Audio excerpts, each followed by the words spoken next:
Shri Sachchidananda Sadhguru Sainath Maharaj key జై. శ్రీ సచ్చిదానంద సద్గురు అలివేలు మంగమ్మ సహిత Bharadwaj Maharaj key జై.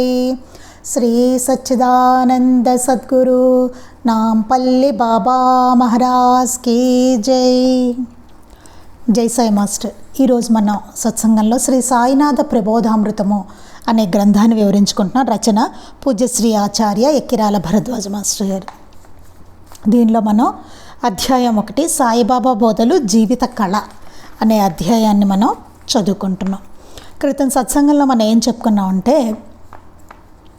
మన శరీరంలో ఈ బిగింపులు, కృత్రిమ బిగింపులు అనేవి ఎందుకు ఏర్పడతాయి, మనం జపధ్యానాదులు ఇవన్నీ అసలు ఎందుకు సరిగ్గా చేయలేము, మనకి ఈ మానసిక దౌర్బల్యం అనేవి ఇవన్నీ ఎందుకు వస్తున్నాయి, పట్టుదల అనేది ఎందుకు మనలో ఉండట్లేదు, ఇవన్నీ చాలా విషయాలు మనం చాలా వివరంగా చదువుకొని చెప్పుకోవడం జరిగింది.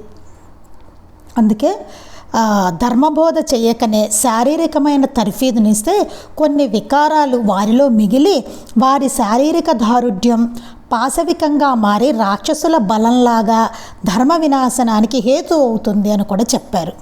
అలా అని మనం శారీరక దారుఢ్యం కావాలి కదా చెప్పుకున్నాం. అలా అని శారీరక దారుఢ్యాన్ని ధర్మబోధ చేయకనే చేసినా అదేమవుతుంది, రాక్షసులకి ఎట్లా ఉపయోగపడిందో అట్లా ఉపయోగపడుతుంది మనకి. అందుకని ముందు ధర్మబోధ జరగాలి. జరిగిన తర్వాత అప్పుడు వాళ్ళకి జరిగిన తర్వాత అప్పుడు వాళ్ళకి శరీరం దాన్ని కూడా చక్కగా ఏర్పరచుకుంటూ ఉండాలన్నమాట, శారీరక దారుఢ్యాన్ని కూడా. అలా ఇంకా ఏం చెప్పారు మనకి, బాల్యం నుండి శారీరకంగా స్థిరపడే బిగింపులన్నీ మానసిక స్థితుల వలన కలిగినవే కనుక మనస్సును కూడా సంస్కరించాలి. ఎందుకండి మనసు బాగుండాలి అంటే, మనకి బాల్యం నుండి శారీరకంగా స్థిరపడే బిగింపులన్నీ మానసిక స్థితుల వలన కలిగినవే. మన మనసు ఇట్లా చెత్తలా ఉండడానికి కారణం ఏమిటి అంటే, బాల్యం నుండి మనకి స్థిరపడినవన్నీ మానసిక స్థితుల వలన వచ్చిన బిగింపులే అన్నమాట. అంతకుముందు మనం చెప్పుకున్నాం, దుఃఖం అనేది ఎట్లా వస్తుంది, భయం ఎలా వస్తుంది, ఇవన్నీ భావాలు అట్లాగే మనకి వచ్చినవన్నమాట. అందుకే ఏం చేయాలి, మనస్సును కూడా సంస్కరించాలి. అందుకు ధర్మబోధ ధ్యానాదులను బాల్యం నుండే అభ్యసింపచేయాలి. అందుకే ఏం చేయాలి, బాల్యం నుండే ధ్యానం అభ్యసించడం కానీ ధర్మబోధ కానీ చిన్నప్పటి నుంచి. అందుకే పూర్వం గురుకులాల్లో అవన్నీ జరుగుతూ ఉండేవి. ధర్మబోధ చేస్తూ ఉండేవాళ్ళు, ఇటు వ్యాయామం చేస్తూ ఉండేవాళ్ళు, అన్నీ గురు శుశ్రూష చేసేవాళ్ళు, అన్నీ జరిగిపోతూ ఉండేవి బాల్యం నుంచే వాళ్ళకి. అంటే ఎంత తర్ఫీదు బాడీకి ఇచ్చేవారో చూడండి, మనస్సుకి అన్నిటికీ ధర్మబోధ కూడా జరిగిపోతూనే ఉండేది వాళ్ళకి. ఇట్టి క్రమబద్ధమైన ప్రాథమిక జీవిత దశనే బ్రహ్మచర్యం అన్నారు పెద్దలు. అది బ్రహ్మచర్యం అంటే. బ్రహ్మచర్యంలో ధర్మబోధ జరగాలి, ధ్యానాదులు సరిగ్గా అభ్యసించడం రావాలి, దానికి తగ్గ తర్ఫీదు రావాలన్నమాట శరీరానికి. అది తెచ్చుకోవడం బ్రహ్మచర్యం. ఉపనయనం అనే ఆధ్యాత్మిక ఉపదేశం, వేదాధ్యయనం, గురు శుశ్రూష వంటి ధర్మ ప్రబోధం, ఆసనాది శారీరక సంస్కరణ యువకుల్లో కృత్రిమ బిగింపులు స్థిరపడని బాల్యంలో ఆరంభిస్తే వారి గృహస్థ జీవితాలు నిర్దిష్టంగా తృప్తిగా ధర్మబద్ధంగా కొనసాగుతాయి. అవి బాల్యంలోనే అభ్యసింపచేస్తే కనుక అప్పుడు వారి గృహస్థ జీవితాలన్నీ నిర్దిష్టంగాను తృప్తిగాను ధర్మబద్ధంగాను ఉంటాయట. మన జీవితాలలో వలె వారి జీవితాలలో కాలం వృధా కాదు. మనకి చాలా కాలం వృధా అయిపోయింది, ఇప్పుడు అయిపోతుంది. కానీ వాళ్ళకి చిన్నప్పటి నుంచి కనుక వాళ్ళకి అలాంటి తర్ఫీదుని ఇస్తే, వాళ్ళని అట్లా తయారు చేస్తే కనుక ఇందులో మనం చదువుకున్నట్టు మన జీవితాల్లాగా వారి జీవితాల్లో కాలం వృధా అవ్వదు అని చెప్తున్నారు. అట్టి యువతరాన్ని కలిగిన దేశం సర్వతోముఖమైన ప్రగతి సాధిస్తుంది. మొత్తం మనకనే కాదండి, మొత్తం దేశం అంతా అట్లా ఉంటే ఎంతో సర్వతోముఖమైన ప్రగతిని సాధిస్తుంది అట్లాంటి యువతరం కనుక ఉంటే. అందుకే వివేకానందుడు కూడా అదే కోరుకున్నది. ఆయన కూడా అంత ధైర్యంగా అలా ఉండగలిగే వాళ్ళు ఉండాలి అని చెప్పారు. అంటే ఆయనలా ఉండాలన్నమాట. వివేకానంద ఒక్కొక్కడు ఒక వివేకానందుడిలాగా అట్లా ఉండాలని ఆయన కోరుకున్నది. ఎట్టి విప్లవాలు అక్కడ అవసరం రావు. అంతకుముందు మనం విప్లవాలు ఇవన్నీ చెప్పుకున్నాం కదా, దానివల్ల ఎట్టి ఏమీ ఒరగదని చెప్పేసి. అవన్నీ అక్కడ అవసరాలు రావు, అసలు విప్లవాలు అవసరం లేదు అప్పుడు. ఇంత తెలిసి నిష్క్రియులుగా కూర్చుని ఆధ్యాత్మికతను వల్లించేవారు స్వార్థపరులైన వంచుకులే. ఇదంతా తెలిసి కూడాను నిష్క్రియులుగా కూర్చుని ఆధ్యాత్మికత అనుకుంటూ వల్లించుకునే వాళ్ళందరూ స్వార్థపరులైన వంచకులే అని చెప్తున్నారు మాస్టర్ గారు. ఇలాంటి జీవన విధానం లేనప్పుడు ఆధ్యాత్మికతను వల్లిస్తే వాళ్ళందరూ వంచకులే అన్నారు. చూడండి, అసలు అదంతా వంచనేట. ఇట్టి నిర్దిష్టమైన శారీరక మానసిక స్వస్థత చెందిన వారి జీవితమే కర్మయోగం. కర్మయోగం అంటే ఏంటి? ఇట్టి నిర్దిష్టమైన శారీరక మానసిక స్వస్థత, ఇటు శారీరకంగాను మానసికంగాను స్వస్థత ఉండాలి. అది చెందిన వారి జీవితమే కర్మయోగం అని చెప్పారు మాస్టర్ గారు ఇక్కడ. అదే సాయి చెప్పిన, చేసి చూపిన ఉత్తమ జీవన కళ. అదే బాబా చెప్పింది, ఆయన చేసి చూపించిన ఉత్తమ జీవన కళ అని చెప్పారు. బాబా చేశారా అండి ఇవంటే మనకు తెలుసు. ఆయన అట్లాంటి ధౌతి, ఆయన పేగులు తీయడం ఇవన్నీ చెప్పుకున్నాం కదా. ఆయన అవన్నీ కూడా చేశారు, పెద్ద పెద్దవన్నీ కూడా ఆయన చేశారు. చూడండి, అసలు అదే సాయి చెప్పింది, చేసి చూపించింది కూడా. అంటే ఆయన ఖండయోగం చేసేవాళ్ళు ఇదంతా ఉంది కదా అందులో. అంటే ఆయన శరీరాన్ని కూడా అట్లా చక్కగా ఉంచుకున్నారు ఆయన. ఇటు మనకి ఆధ్యాత్మికత కూడాను ఆయన రెండు అలా ఉండాలట. మాస్టర్ గారిలో అది స్పష్టంగా కనబడుతుంది చాలా. మాస్టర్ గారు వ్యాయామం అన్నీ చేసేవాళ్ళు. చిన్న వయసు నుంచి వాళ్ళ నాన్నగారు అట్లాంటి ట్రైనింగ్ ఇచ్చారు.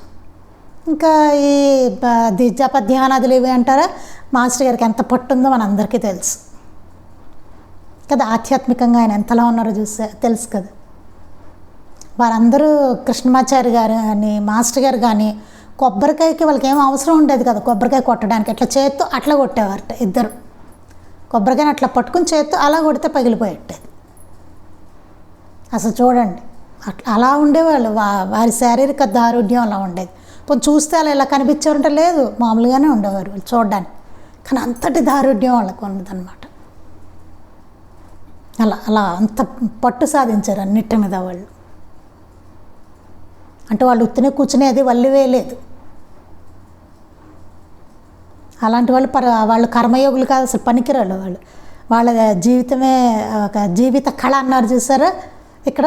అది వాళ్ళ జీవితాలు అప్పుడు అలా ఉండవు కాదు. అట్లాంటి వాళ్ళకి మన ఎవ్వరి జీవితాలు జీవిత కళ కాదు. మనం చేసేది కర్మయోగం కాదు చూసుకుంటే.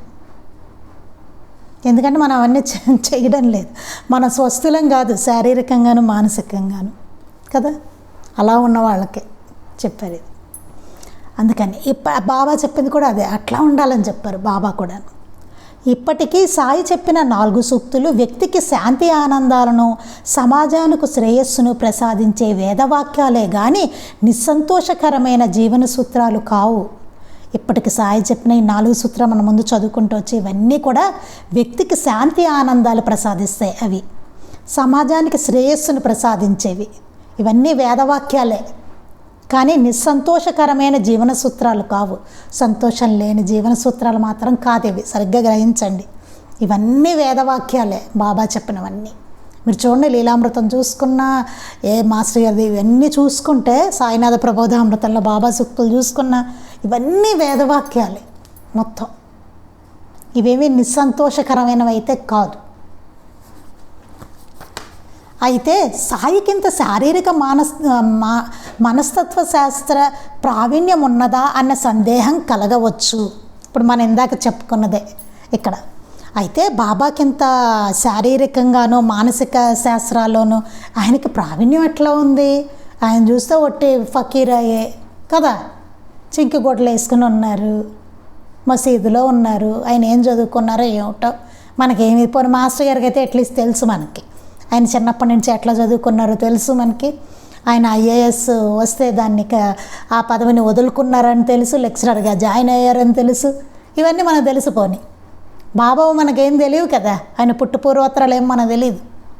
ఆయన జస్ట్ అలా ప్రకటన అయ్యారు అంతే అక్కడ.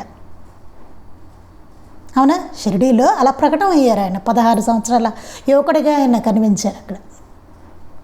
మనకేం తెలియదు ఆయన పుట్టుపూర్వోత్తరాలు. సాయి అంటే పలికారు, బాబా అంటే పలికారు, అంతే. ఆయన యా సాయి అన్నారు, మహల్సపతి అన్నారు, అంతే. అప్పటి నుంచి ఆ పేరు ఆయనకు ఉండిపోయింది. అంటే ఒక పేరు లేదు ఆయనకు, ఒక ఊరు లేదు, తల్లిదండ్రులు లేరు, ఒక కులం లేదు, మతం లేదు, ఏమీ లేదు, అట్లా ప్రకటన అయ్యారు ఆయన. ఏది మనం తెలుసుకుందామన్న ఇది కూడా ఛాన్స్ కూడా ఎక్కడ లేదనమాట, అసలు ఎక్కడ ఏ ఆధారం లేకుండా ఆయన. అవునా? అది అందుకని సాయికి ఇంత శారీరక మనస్తత్వ శాస్త్రం ప్రావీణ్యం ఉందా, ఆయనకు ఉందా అనిపించవచ్చు కదా. అనిపిస్తే ఆయన ధౌతి ఖండయోగము సాధించిన యోగి అని, వైద్య రహస్యాలను ఎరిగిన సిద్ధహస్తుడని, ఆధ్యాత్మిక విద్యా పారంగుతుడైన నిరంతర ధ్యానయోగి అని వారి చరిత్ర చూస్తే తెలియడం లేదా? మనం ఇందాక చెప్పుకున్నామన్నీ. పేగులు ఎట్లా తీసేవారట, మళ్ళీ దాన్ని శుభ్రం చేసి చక్కగా ఆరబెట్టి దాన్ని మళ్ళీ మింగేవారట. అదే కాకుండా ఒకసారి ఒక అతను చూస్తాడు మసీదు, చూస్తే బాబా ముక్కల ముక్కల కింద ఆయన శరీరం ఇట్లా పడి ఉంటుంది. అయిపోయి బాబాని ఎవరో చంపేశారనుకుని భయపడిపోయి పారిపోతాడు. తర్వాత ఉదయం వచ్చి చూసేసరికి మళ్ళీ మామూలుగా బాబా ఇట్లా కూర్చుని ఉంటారు. ఏంటంటే బాబా ఖండయోగం చేసేవాడు. అంటే అంత యోగ స్థితి ఉన్నాయి ఆయన. మహాయోగి, వైద్య రహస్యాలను ఎరిగిన సిద్ధహస్తుడు. ఆయన రోగులందరికీ అన్ని మందులు ఇవన్నీ నూరి ఇవ్వడము ఇవన్నీ చేసేవారు బాబా. అన్ని ఆకులు అవన్నీ నూరి వాళ్ళకి చేయడం వైద్యం, అవి కూడా షిరిడి వచ్చిన కొత్తలో ఆయన చేశారు. ఇవన్నీ మనం చదువుకున్న లీలామృతంలో ఉన్నాయి. ఈ వైద్య రహస్యాలన్నీ ఎరిగిన సిద్ధహస్తుడు. ఆయన చేత్తో ఇట్లా విభూదిస్తే టక్కున తగ్గిపోయేది రోగాలన్నీ, మొటిమాయ. ఇక్కడి నుంచి ఇలా ఆశీర్వదిస్తే అక్కడెక్కడో వాడుకో ఎవరికో తగ్గిపోయేది. ఇవన్నీ చూడండి. మరి ఆధ్యాత్మ విద్యా పారంగతుడైన నిరంతర ధ్యానయోగి అని, మిగతా మనకి మన స్పిరిచువల్గా మనకు తెలిసిందే బాబా గురించి కదా. వారి చరిత్ర చూస్తే తెలియడం లేదా? ఆయన కాకుంటే దాన్ని ఎవరు చెప్పగలరు? ఆయన కాకుంటే ఇవన్నీ ఎవరు చెప్పగలరు మనకి? ఇంతటి శారీరక మానసిక మనస్తత్వ శాస్త్రాన్ని ఏ శాస్త్రం ఏమైనా చెప్పాలంటే ఆయనే, ఆ సద్గురువే శరణం మనకి. ఎందుకంటే శాస్త్రాలన్నీ కూడా ఆయన నుంచి వచ్చినవే. ఈ 4 సూక్తులు 4 పురుషార్థాలను ప్రసాదించగల 4 వేదాలుగా 4 మహావాక్యాలుగా చెప్పవచ్చు. ఇదంతా ఎవరు చేయగలరు అనిపించకూడదు. ఇదంతా ఎవరు చేస్తారు, ఏమిటేమిటో చెప్పుకున్నాం, చదువుకున్నాం, ఏదేదో రాశారు మాస్టర్ గారు కదా అనిపిస్తుంది. ఇదంతా అసలు ఎవరు చేయగలరు అలా అనిపించకూడదని చెప్తున్నారు. సరిగా ఆలోచిస్తే ఇదంతా ఆచరించకుంటే మనము, మన బిడ్డలు, సమాజము శతాబ్దాల యుగాల తరబడి ఎంత వ్యర్థంగా ఇన్ని ప్రయాసలు పడ్డామో యోచిస్తే ఈ యత్నమంతా ఒక్క గొంతుతో దుఃఖవలయంలో నుండి బయటకు దూకడం అనే అర్థం కాగలదు. నిజంగా ఆలోచిస్తే కనుక ఆయన చెప్తున్నారు ఎంత మనం దుఃఖవలయం నుంచి బయటపడచ్చని చెప్తున్నారనమాట. ఇది ఆచరిస్తే మనము, మన బిడ్డలు, సమాజము శతాబ్దాలు యుగాల తరబడి ఎంతో వ్యర్థంగా ఇన్ని ప్రయాసలు పడ్డామో, ఎన్నో ప్రయాసలు పడుతున్నాం మనం కదండి. యోచిస్తే ఈ యత్నమంతా ఒక్క గొంతుతోటిట, ఇది ఒక్కటి అసలు మనం ఆలోచిస్తే కనుక దుఃఖవలయంలో నుంచి బయటకు దూకడం అనేది అర్థం కాగలదు. అసలు దుఃఖవలయం నుంచి బయటపడిపోతుంట ఎన్ని యుగాల నుంచి పడుతున్నామో ఈ దుఃఖం కదండి. జన్మ అలాగ పడుతున్నాం, కష్టాలు, సుఖాలు, బాధలు, సరిగ్గా ఉండము, దానివల్ల కష్టాలు, ఒకళ్ళనొకళ్ళు బాధ పెట్టుకోవడం, మనం బాధపడ్డం, మన పిల్లల్ని బాధ పెడతాం, మన పక్క వాడిని బాధ పెడతాం, వాడెవడో అంటే మనం బాధపడతాము. ఎన్ని అనారోగ్యాలు, కుటుంబ సమస్యలు, వీడు సరిగ్గా లేడు, వాడు సరిగ్గా లేడు, ఏంటిదంతా. అది ఏమవుతుందో ఆలోచిస్తే ఒక్క గంతుతో ఈ దుఃఖవలయం నుంచి బయటకు దూకడం అనేది అర్థం కాగలదు. ఇట్టి సర్వతోముఖమైన జీవితమే జీవితం అంటే. అసలు జీవితం అంటే ఇలాంటిదే, సర్వతోముఖమైన ఇట్లాంటిది అనమాట. జీవితమే అసలు జీవితం అంటే మనది అసలు జీవితమే కాదు మనం అనుకుంటుంది. అందుకే అంత నిరుత్సాహంగాను, ఏడుస్తూను, దుఃఖదాయకంగాను మన జీవితం ఎలా ఉందంటే దుఃఖదాయకంగా ఉంది కదా, దుఃఖంతో ఉంది మంది. ఏదో అప్పుడప్పుడు చల్లని గాలిలాగా సుఖాలు కాస్త కాస్త వస్తూ ఉంటే అప్పుడేమో పొంగిపోతూ ఉంటాము, ఏదైనా కష్టం వస్తే ఏడుస్తూ ఉంటాము కదా. ఎంతో సౌమ్యుడని మనము తలచే యేసుక్రీస్తు కూడా యూదుల దేవాలయాలను దుకాణాలుగా మార్చి ప్రజలను మూఢాచారాలలో ముంచి వాస్తవమైన శ్రేయో మార్గాన్ని మరుగుపరిచిన యూదులను కొరడాలతో కొట్టి వారి దుష్ట వాణిజ్య వస్తువులను నిర్భయంగా బయటపారేసి యూదు సింహం అన్న పేరు గడించారు. అలా కాని జీవితం జీవన్మరణమే. మనం అంటే ఎంతో సౌమ్యుడని మనం తలిచే యేసుక్రీస్తు మనం ఏమనుకుంటాం, చాలా సౌమ్యుడైన ఎంతో కరుణామయుడు. ఆయన ఫోటో చూస్తే ఎలా ఉంటుందండి, చక్కగా తెల్లటి బట్టలు, మన బాబాలాగే ఇట్లా తెల్లటి బట్టలు వేసుకుని, ఎంత గడ్డం, ఈ వెనకాల ఎంత జుట్టు, చక్కటి మొహంతో కదా, ఎంతో కళతో వర్చస్సుతో ఎంతో దయతో లా చూస్తూ ఆయన మనం వంక యేసుక్రీస్తు కదా అట్లా కనబడుతుంది. మహనీయులందరూ అట్లాగే కనబడతారు, అవునండి. బాబాను చూసినా అట్లాగే ఉంటుంది కదా. అలాంటి యేసుక్రీస్తు కూడా యూదుల దేవాలయాలను దుకాణాలుగా మార్చి, యూదుల దేవాలయాలంట దుకాణాల కింద మార్చేశారట. అక్కడ వాళ్ళు మార్చి ప్రజలను మూఢాచారాలలో ముంచారట. వాస్తవమైన శ్రేయో మార్గాన్ని మరుగుపరిచిన యూదులను, అట్లాంటి యూదులు ఉన్నారట అప్పుడు యేసుక్రీస్తు టైంలో. అలాంటి యూదులను కొరడాలతో కొట్టాట ఆయన. కొట్టి వారి దుష్ట వాణిజ్య వస్తువులను నిర్భయంగా బయటపారేసి యూదు సింహం అని పేరు గడించారట ఆయన. అంటే ఎంత ఆయనలో లోపల వాళ్ళని కొరడాలతో వాళ్ళందరినీ కొట్టారంటే ఆయన ఎంత బలశాలో ఆయన చూడండి కదా. అంటే వాళ్ళ శారీరక దారుఢ్యం కూడా అట్లా ఉండేది. అంటే శరీరంతో ఎదుర్కొనేటువంటి సామర్థ్యం కూడా ఉండేది. రెండూ ఉన్నాయి వాళ్ళకి చూడండి. అటు స్పిరిచువల్గా మంచి హై లెవెల్లోనూ వాళ్ళ హైగాను అట్లానూ ఉన్నారు, ఇటు శారీరక దారుఢ్యంలో కూడా అట్లాగే ఉన్నారు వాళ్ళు. అవసరమైతే పోరాడేవారు దానికోసం. కొరడాలతో కొట్టేట ఆయన ఆ యూదుల్ని, అలాంటి యూదుల్ని. ఆ యూదుల యొక్క దేవాలయాలను ఏదో దుకాణాలు, పిచ్చి పిచ్చి దుకాణాల కింద మార్చేశారట. అలా చితక్కొట్టి వాళ్ళందరినీ, అలాంటి వాళ్ళని యూదు సింహం అన్న పేరు గడించారట. అలా కాని జీవితం జీవన్మరణమే. అలా కాకుండా మనం ఉంటే కనుక మనం చూడండి, ఎవరినైనా అక్కడికి వచ్చేది ఎవరినో కొడుతున్నారు అనుకోండి, ఏంట్రా ఎందుకురా అని వెళ్ళి అడిగేటువంటి ఇది కూడా మనకు లేదు. అంత పిరికి బందలం మనం, మానసికంగాను శారీరకంగా. అమ్మో వెళ్తే వాడు మనలో తంతాడేమో, వాడిని మన్నీ కలిపి తంతాడేమో అన్నట్టు. అలా ఎదుర్కోలేము ఏ రకంగా. ధైర్యం అసలు ఇదే లేదు మనకి, అంత దారుఢ్యము లేదు. పోనీ బయట ఉన్నవాళ్ళు ఉన్నారంటే దాన్ని సరిగ్గా వినియోగిస్తున్నారు, రాక్షస ఫలంలాగా వాటిని వినియోగిస్తూ ఉంటారు. బైకుల మీద జయమని కండాలు వేసుకొని చూపించుకుంటూ వెళ్ళడానికి, లేకపోతే అడ్వర్టైజ్మెంట్లు చేయడానికి, వాటికి ఉపయోగిస్తారు దాన్ని. అంతే తప్ప రక్షణకో దీనికేమి కాదు.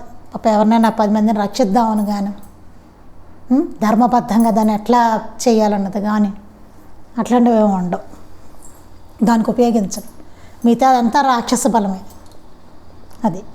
లేకపోతే అమ్మాయికులను 4 అంటారు అదనమాట.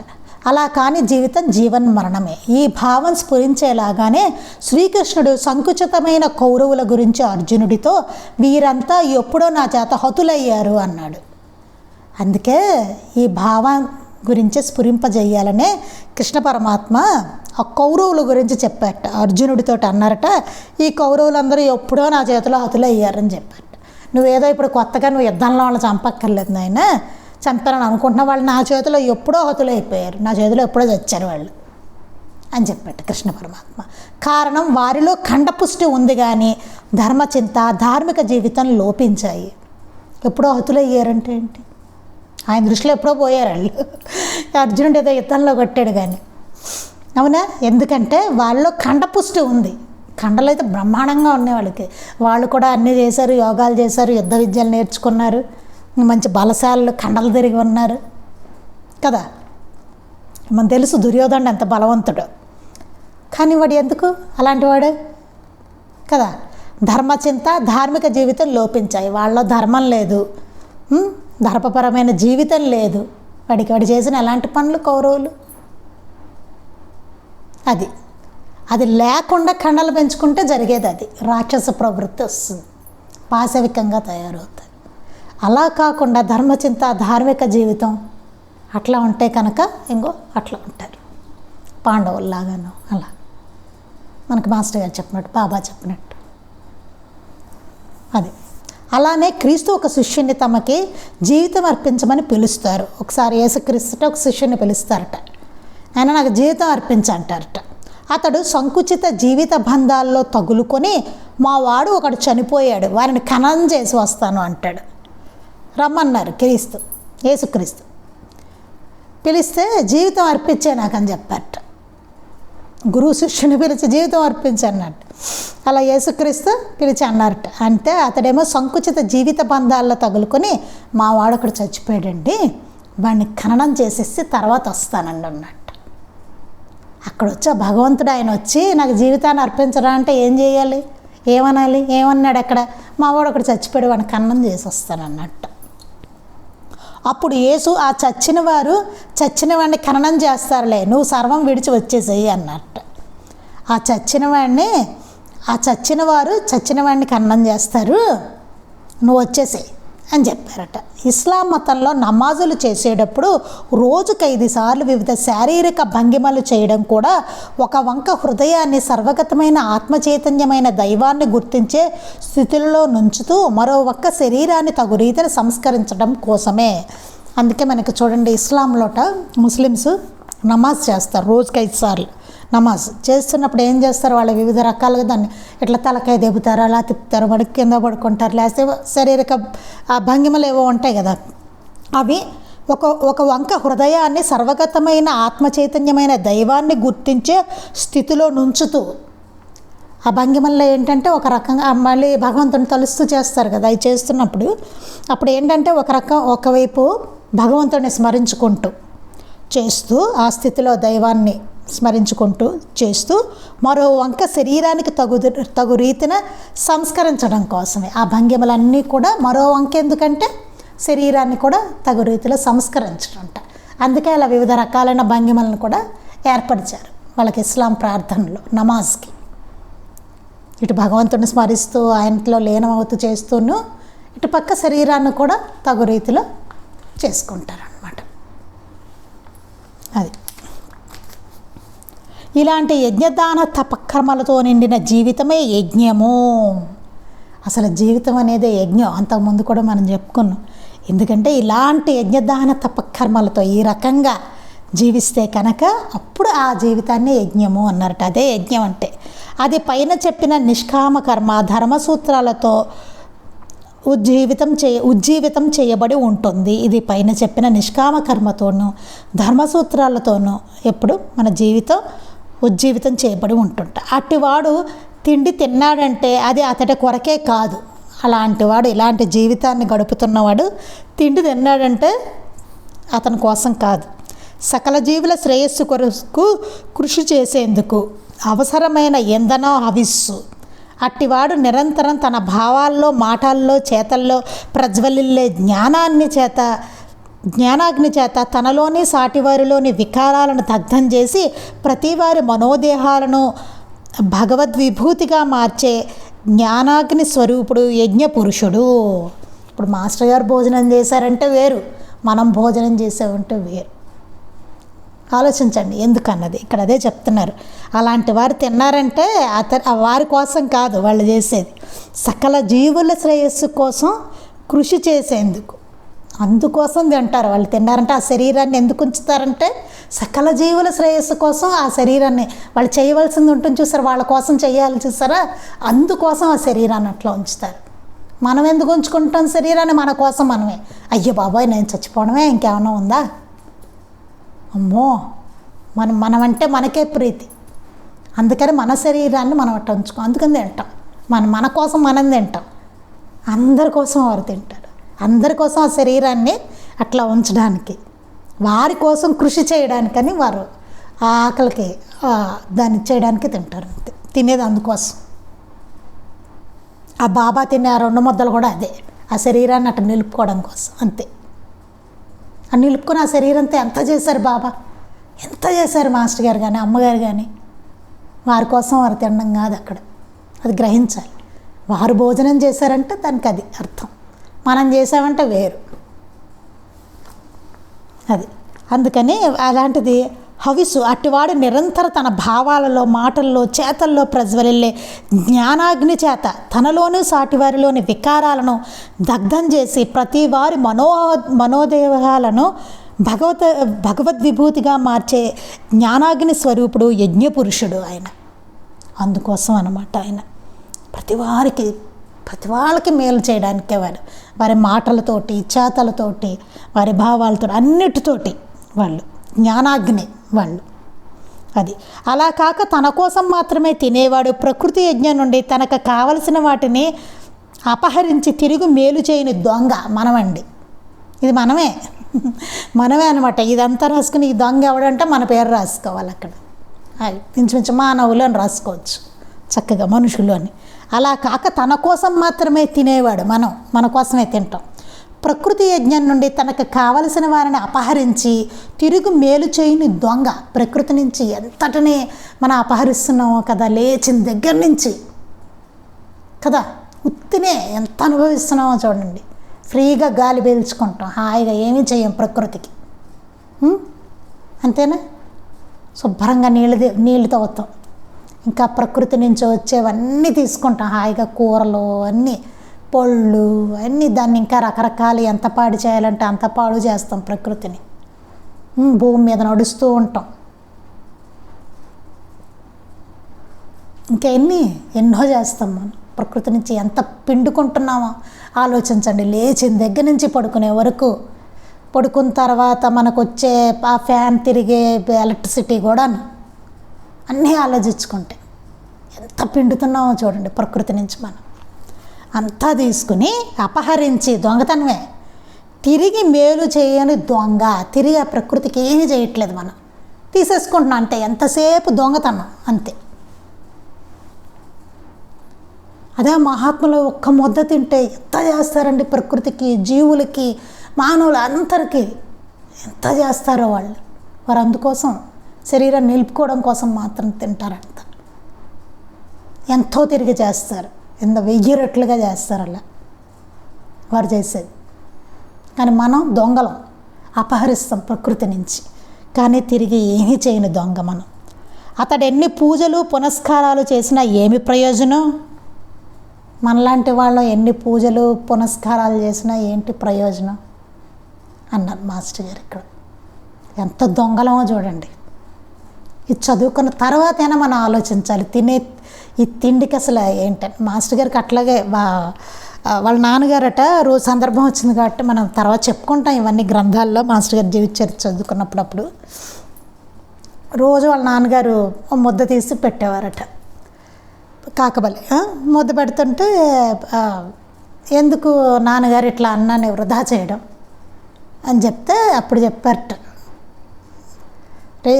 మాస్టర్ గారికి వాళ్ళ నాన్నగారు చెప్పారనమాట, ఈ ప్రకృతి ఒక్క ముద్ద రావాలంటే ప్రకృతి చందాలు వేసుకుని మనల్ని పోషిస్తుంది, ఎంత కష్టమో ఆలోచించాలి. ఒక్క ముద్ద రావాలంటే ఈ చేతికి మనం ఉత్తినే తింటున్నాం, దాని నుంచి ఎంత ఇంకో ఇదే అపహరించే దొంగల్లాగా అనమాట. మనం అట్లా తింటున్నాము, చందాలు వేసుకుని ప్రకృతి ప్రతిరోజు మనల్ని పోషిస్తుంది అని చెప్పి ఇంకా చాలా ఉంటుంది అందులో రాసి. మనం జీవిత చరిత్ర మాస్టర్ గారు చెప్పుకున్నాడు అని చెప్పేసరికి అవన్నీ మాస్టర్ గారి గుండెల్లో బరిసలాగా దిగిపోయేటట్లాగా. అప్పటి నుంచి ఆయన అసలు కాకబలి పెట్టందే, ముద్ద అన్నం ముద్ద అలా పెట్టందే ఆయన తినేవారు కట్. అంతలాగా దిగిపోయేట ఆ మాటలు. నాన్న ఎంత అదే ఆయనకి దాంట్లోని సారం ఎంతలా టక్కని ఎట్లా తీసుకున్నారో చూడండి. దాన్ని ఎంత బాగా అనుభవం అయిపోయిందో చూడండి ఆ మాటలు, వాళ్ళ నాన్నగారు చెప్పిన మాటలు. ఎంత అద్భుతమో చూడండి. బాబా కూడా అంతే కదా, కాకబలి పెట్టమని చెప్పారు. ఇవన్నీ అంటే ప్రకృతి నుంచి మనం ఎంతో పిండుకుంటున్నాం, అవునా? అందుకని వాళ్ళ నుంచైనా మనం ఆలోచించుకోవాలి. చదువుకున్న తర్వాత అయినా సరే మనం తింటున్నామంటే దాంతో వచ్చిన శక్తిని మన కోసమే వాడుకుంటున్నామా, ఇతర జీవులు ఇతరుల శ్రేయస్సు కోసం ఏమైనా వాడుతున్నామా, ప్రకృతికి ఏమైనా చేస్తున్నామా, తోటి మానవులకి ఏమైనా చేస్తున్నామా, తోటి జీవరాశులకి ఏమైనా చేస్తున్నామా, మన పక్క వాళ్ళకి ఏమైనా చేస్తున్నామా, అసలు ఆ ఎనర్జీతో ఏమైనా చేయగలుగుతున్నామా? ఇంత పిండుకుంటున్నామే ప్రకృతి నుంచి, ప్రకృతికి అసలు మనం తిరిగి ఏం చేస్తున్నాం? ఇవన్నీ చాలా జాగ్రత్తగా, అంత వ్యర్థం చేస్తామే తప్ప మనం ఇంకా దాన్ని పొల్యూట్ చేస్తామే తప్ప మంచి మాత్రం మనం చేయం. దీన్ని ప్రతిరోజు మనకి మనం ప్రశ్నించుకోవాలి. ఎప్పటి నుంచైనా చదువుకున్నాం కాబట్టి ఆలోచించుకొని మనం ప్రశ్నించుకోవాలి దీన్ని. అది అందుకే భగవద్గీతలో ఒక శ్లోకం ఉందట. అది ఏమిటన్నది రేపు చదువుకుని మనం రేపు చెప్పుకుందాం. శ్రీ సచ్చిదానంద సద్గురు సాయినాథ్ మహారాజ్ కీ జై. శ్రీ సచ్చిదానంద సద్గురు అలివేలు మంగమ్మ సహిత భరద్వాజ మహారాజ్ కీ జై. శ్రీ సచ్చిదానంద సద్గురు నాంపల్లి బాబా మహారాజ్ కీ జై. గురుదేవ దత్త అవధూత చింతన. లోకా సమస్తాః సుఖినో భవంతు. లోకా సమస్తాః సుఖినో భవంతు. లోకా సమస్తాః సుఖినో భవంతు. జై సాయి మాస్టర్.